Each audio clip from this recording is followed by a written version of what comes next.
The first time I saw Chris again, it was as though the world held its breath.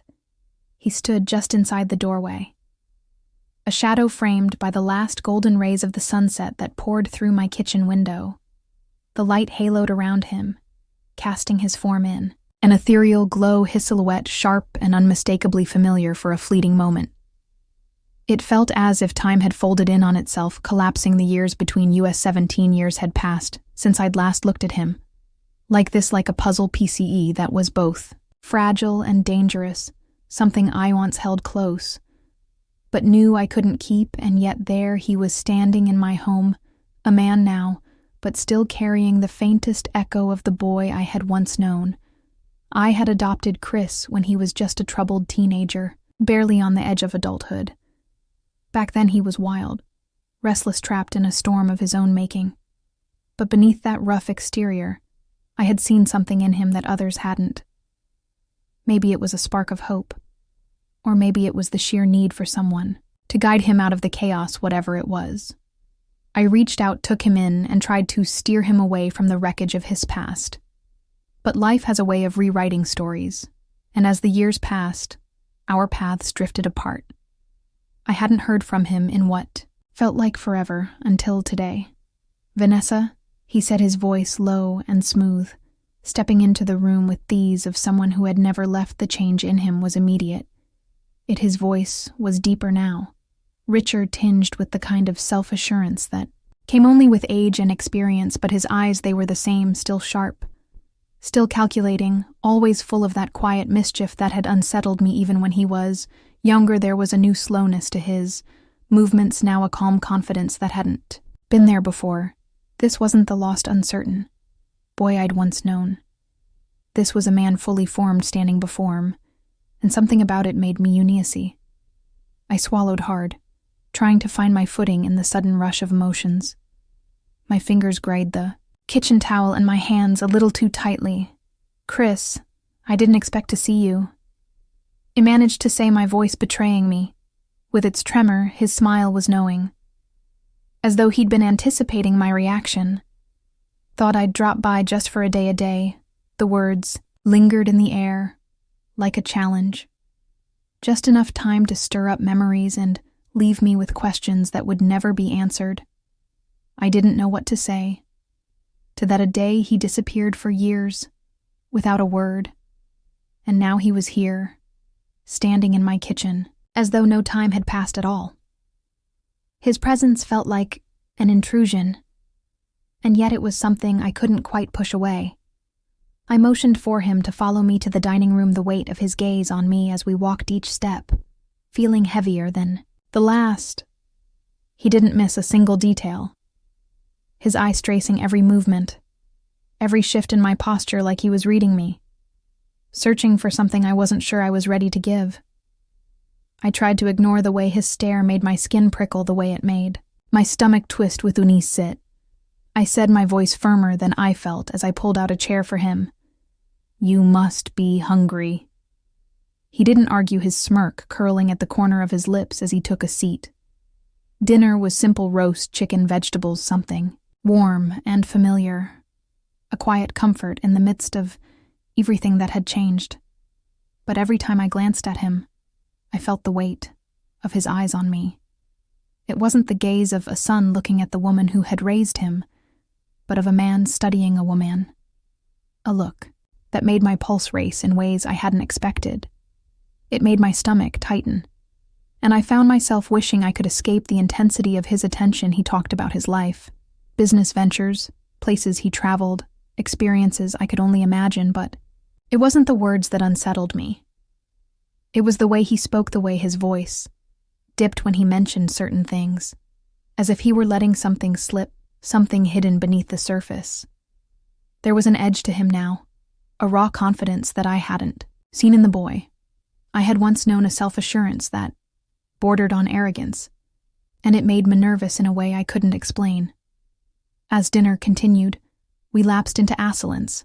That was heavy, thick, with unspoken words, and then right in the middle of a bite, I caught myself staring at him. I should have looked away, should have forced my gaze to something else, but I didn't. There was something magnetic about him, Now something that drew me into. Despite myself, he noticed immediately. Of course he did. His smirk was slow, deliberate, almost predatory in its quiet confidence. Something on your mind. Hesked his tone teasing, but there was a hint of something else there. Something darker that made my heart race. I cleared my throat and reached for my glass, masking the heat rising to my cheeks. Just surprised you showed up after all this time. He leaned back in his chair, running a hand over his jaw still locked, onto me. And you glad I did? It was a dangerous question one. I wasn't sure I wanted to answer. I took a sip of my wine instead, letting the silence speak for itself. And then he did something that made my heart stutter. He stood up slowly and walked around the table. I didn't move, didn't breathe. He stopped behind me, close enough that I could feel the warmth of him, the weight of his presence. His hands came to rest on my shoulders. Thank you for dinner. He murmured, his voice softer now, almost tender. I should have shrugged him off, but I didn't. His fingers pressed lightly, and I felt him linger, just long enough that it wasn't innocent. Just long enough to set something deep inside me, unraveling. Then, just as quickly, he let go. I stood abruptly, nearly knocking over my chair. I should clean up. He didn't stop me, didn't say anything, just watched. I moved, quickly collecting dishes, scraping plates, focusing on the task. And instead of the way my skin still tingled where he had touched me when finally turned around, he was already walking toward the hallway. You staying the night? I asked, forcing my voice to sound casual. He hesitated, one hand on the banister, then with a slow nod. If that's okay? I nodded stiffly. Of course. He gave me one last look, something unreadable in his eyes, before disappearing up the stairs. I let out a shaky breath. What the hell? Ways. That shaking my head, I went upstairs and turned on the shower. I needed to clear my mind to wash away the feeling of him standing so close. The way his voice had curled around my name, but as the steam rose around me and the hot water cascaded down my skin, I realized something with a sharp ping of guilt. I wasn't trying to forget the feeling, I was memorizing it. The water scaled my skin, but I didn't care. I wanted to scrub the feeling of him off me, but at the same time I wanted to let it linger just a little longer. Chris. The way he had looked at me over dinner. The way his hands had stayed on my shoulders a moment too long. It wasn't innocent. And worse, I hadn't wanted it to be. I closed my eyes, letting the steam wrap around me, willing my thoughts to settle. But no matter how much I tried to push it down, there was an ache growing inside me. Something sharp and unrelenting. Something dangerous. I turned off the shower and stepped onto the mat, wrapping a towel around myself. The air was thick with humid, the mirror fogged over, making my reflection nothing more than a shadow. Maybe that was a good thing. I wasn't sure I wanted to see the expression on my face. Just as I reached for the doorknob, a noise stopped me. A faint creak. I froze, my heart pounding as I listened. There it was again. Soft, careful, like someone trying not to be heard. Chris's room was down the hall. Was Hestel awake? I cracked open the door, peering into the dimly lit hallway. Shadows stretched long across the floor, and for a second I saw nothing. But then, movement, a silhouette tall. Still watching, a shiver ran down my spine. I knew who it was before I even spoke. Chris. My voice was barely a whisper. He didn't answer, but he didn't move away either. I took a slow step forward, my bare feet silent against the hardwood. What are you doing? I asked, my voice steadier this time. Still, he said nothing, but his eyes told me everything. I should have turned around. I should have locked myself in my room and pretended I hadn't seen him standing there, waiting. But instead I walked toward him. The hallway stretched between us, but with each step, the air grew, thicker, charged with something unspoken. By the time I reached him, My breathing was uneven. I could see him clearly now, the way his chest rose and fell, slow and measured like he was, holding himself back like he was waiting for me to make a choice. I swallowed hard, the weight of the moment pressing down on me. I started, but I didn't get to finish. Chris moved first, fast, decisive. One hand caught my waist, the other sliding up, fingers grazing my damp skin. My breath hitched. I should have pulled away, but my body betrayed me. I didn't move. His forehead rested against mine, his breath warm against my lips. "You don't want me to stop?" he murmured. I should have said yes. I should have stepped back, drawn a line in the sand instead. My hands found his arm, gripping tightly, holding on his lips, brushed against mine. Light testing it was the softest of touches, but it sent a shiver down my spine, a fire igniting. In my stomach, I gasped, and that was all it took. Chris kissed me and I let him. It wasn't slow. It wasn't gentle. It was hungry, urgent. Like we had both been waiting for this moment far longer than we were willing to admit. The toil slipped from my shoulders, but I didn't care. Lines blurred, boundaries shattered. We had crossed the point of no return, and yet I hadn't stopped to think about what that really meant. I hadn't considered the aftermath, the consequences, the weight of what we had just done. All I had focused on in that moment was the way it felt, intense, inevitable, as though it was something we couldn't avoid no matter how hard we tried. The first rays of morning light crept through the blinds, casting long golden streaks of warmth across the bed. I woke up slowly, my body still tangled in sheets that smelled like him comforting. Yet for a brief, disoriented moment, I couldn't remember where I was, or even what had happened. But then the full reality of it hit me all at once. Chris's heart skipped and I turned my head, my pulse racing in my ears, only to find the space beside me empty. He was already gone. The bed felt too big, too cold. Without him, I sat up, sharply gripping the sheet tightly in my hands, beads of sweat clinging to my skin, as if they were trying to hold on to the lingering warmth of the night. My heart pounded in my chest, and for a second, I couldn't breathe. The silence of the house deafening in its stillness. Yet there was something else, in the air, thick, heavy with an unspoken tension I couldn't quite name. It was Asif. The house itself was holding its breath, waiting. I forced myself to move, to get my bearings, but as I stepped into the bathroom, I found my reflection in the mirror. I froze, the woman staring. Back at me was a stranger, her lips swollen and bruised, her skin flushed with a warmth that hadn't quite dissipated. There was a faint mark just below my collarbone, an unmistakable reminder of the night before, and for a moment it felt like a physical manifestation of the mistake I had made. I turned away quickly, clenching my jaws if that could somehow erase it. I grabbed the robe from behind the door, pulling it around me, the fabric feeling like a flimsy barrier between who I was and who I had become. But there was Noun doing it. No taking back the heat of his hands on my skin, the way his breath had caught in the spaces between our words, the way he had whispered my name, like it was something sacred. Something, just for us, that moment had already happened, and it couldn't be undone, but that didn't mean it had to happen again. It had to end downstairs.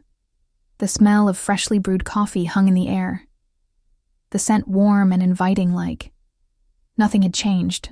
I followed it instinctively, my feet moving, as if on autopilot, until I reached the kitchen. There he was, standing by the counter, mug in hand, as though the night before had been nothing more than a fleeting moment.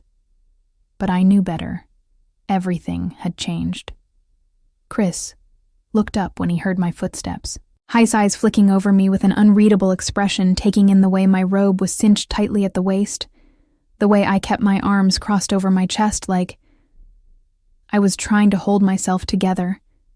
He said nothing, but the corner of his mouth quirked, just a little, like he knew exactly what I was thinking. The silence between us stretched for a beat too long. I swallowed hard. You're up early. He shrugged his voice, smooth, almost too calm. I figured I'd let you sleep, he said, lifting his coffee mug too. His lips and taking a slow sip didn't want to wake you, as if that was the issue I busied myself at the counter trying to focus on. The simple task of pouring myself a cup of coffee, anything to avoid meeting his. My pulse was steady now, but my mind was a whirlwind, every thought spinning faster than the last I needed to keep it. Together, I couldn't let him see how unsettled I still was by the night we'd just shared if I acknowledged it. If I admitted the tension that still hummed between us, it would make it real, and I couldn't afford that. Not yet. Chris didn't let up. He leaned against the counter, arms crossed, watching me in that way he always did, like he was waiting for me to crack, to say something. Anything that would make sense of the me's we had made. I should probably head out. Soon he said the words casual. But the way he said them sent a sharp pain through my chest. It was what I wanted, what I needed him to do. But the thought of him leaving so easily without a second thought made something twist uncomfortably inside me. Yeah, you probably should, I replied, my voice sounding steadier than I felt his lips twitch that small, knowing smile that only seemed to make everything worse.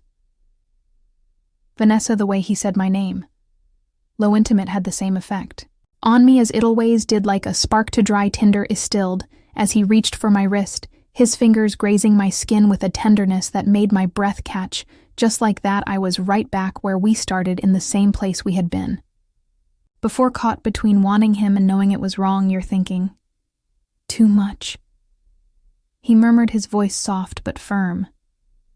I let out a bitter laugh, shaking my head slightly. And you're not thinking at all. His grip tightened for just a moment, as if he were about to say something more. But then just as quickly he let go. Maybe you're right, he said. But there was something in his tone that told me he wasn't sorry. Not really. He wasn't apologizing for what had happened. Wested there, the silence thicked between us, until the sound of a car horn broke through the stillness. Chris exhaled, running a hand through his hair like he was already preparing to leave. That's my ride, he said, a finality in his voice. I followed him to the front door, each step feeling heavier than the last. The taxi was waiting at the curb, the driver barely paying attention, like he was a part of this whole quiet exchange between us. Chris turned back to me before he got in, and for a moment we just stood there, locked in a wordless battle of unspoken thoughts, our eyes meeting in that fleeting moment of understanding.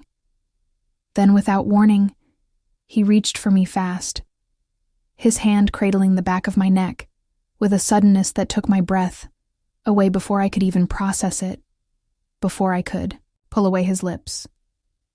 Were on mine, not a goodbye, but something much more dangerous. A kiss that tasted like a promise. Neither of us could ever keep it pulled back. His thumb brushing my jaw, his eyes dark with something I couldn't name. Take care of yourself, Vanessa. And just like that, he was gone, slipping into the taxi without a second glance, leaving me standing there alone. I stood there long after the taxi had disappeared down the street, my fingers still grazing my lips, my thoughts a tangled mess. I had convinced myself it was a mistake, something that shouldn't have happened. But as I closed the door behind me, a terrifying thought settled deep within me. One I couldn't shake. It didn't feel like a mistake at all. Thank you for staying with us until the end, before we say goodbye. If you have not yet subscribed, I invite you to press the subscribe button. Your support, even if it seems like a small gesture, means a lot to us and drives us to continue creating content with heart. Don't forget to give it a like. If you liked what we shared today, as every interaction helps us grow and allows us to continue connecting with you through stories that matter. Thank you for being part of this community.